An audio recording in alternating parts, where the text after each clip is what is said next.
大家好，美惠醫療今日講解一下氧氣樽嘅使用。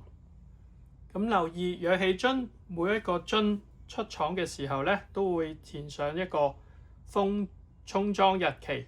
咁而充裝日期以呢個日子計咧，有1年嘅保質期嘅，好似我哋嘅食物有效日期咁樣。留意翻呢個樽可以儲存嘅時間去到幾時啦。咁好，繼續啦。氧氣樽正式係由樽同標頭。咁我哋咧首先可以拆解個標頭嘅，譬如由第一支樽換算去第二支樽嘅組裝，擺入去對好位置，咁啊可能需要揾一揾嘅。好啦，當你對準咗之後，鎖緊，咁完全冇空隙，代表裝好咗啦。氧氣樽而家顯示係0嘅，喺紅色呢個位置。當我哋用呢個逆時針嘅動作一開，指針就會由0飛上去我哋充滿呢個部分啦。咁呢個顯示代表佢有幾多個存氣啦。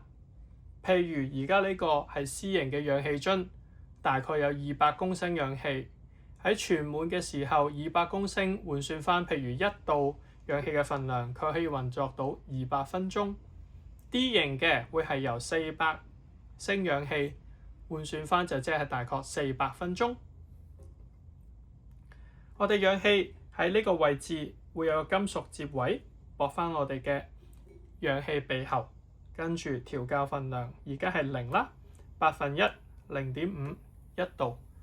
咁啱準成嘅份量，正常使用完啦，我哋第一樣嘢留翻去0啦，亦都將呢個總掣，我哋用翻呢個順時針嘅方向去鎖翻。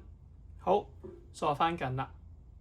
一般呢個位呢，女士嘅力水呢都應該可以處理到嘅。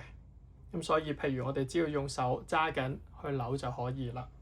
咁另外啦，留意翻氧氣殘餘嘅份量有幾多，可以計算翻下一次仲可以出入嘅時間有幾多。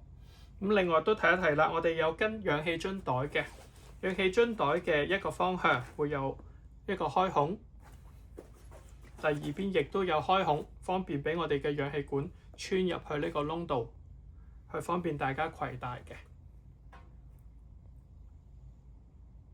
咁介紹就係咁多啦，多謝大家。